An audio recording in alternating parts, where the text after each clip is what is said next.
In today's video, I'm going to teach you how to add stock in Zoho Books. By the end, you'll have inventory tracking turned on and a new stock item set up the right way, so your quantities and costs update automatically as you buy and sell. Start by heading to bookszoho.com and signing into your Zoho Books organization. Once you're in, look to the top right of the screen and click the gear icon. That takes you into the settings area where you can control how items and inventory behave. Inside settings, click items. This section is where you decide whether Zoho Books should keep track of stock levels for physical goods.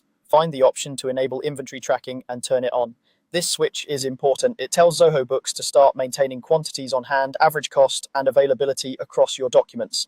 If you're just selling services, you can leave it off, but for products you keep in stock, make sure it's enabled so you get accurate counts and reporting. Now that tracking is on, go back and open items again to work with your product list. This returns you to the main items area where you'll add the product you want to track. Click New Item to create a fresh record. You'll fill in the core details first. Enter a clear, searchable name for the item, something your team will recognize quickly.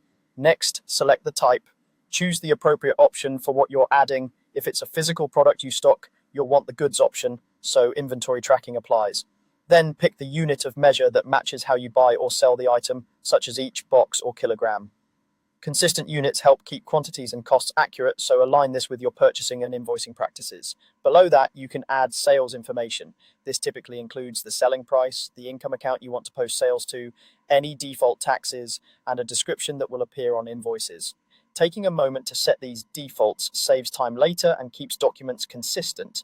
You can also add purchase information like the cost price, the expense or cost of goods account, default taxes on purchases, and a purchase description for bills. If you use item codes or SKUs, this is a good place to record them for quicker searches and barcode workflows. When everything looks good, click Save. Your item is now created, inventory tracking is enabled, and Zoho Books will handle stock movements automatically as you record purchase bills and sales. That's all you need to start adding stock-ready items in Zoho Books.